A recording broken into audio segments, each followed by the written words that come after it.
I have absolutely terrible news to share.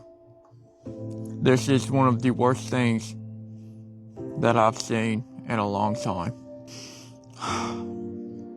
The effects of this are going to be far-reaching and affects many people.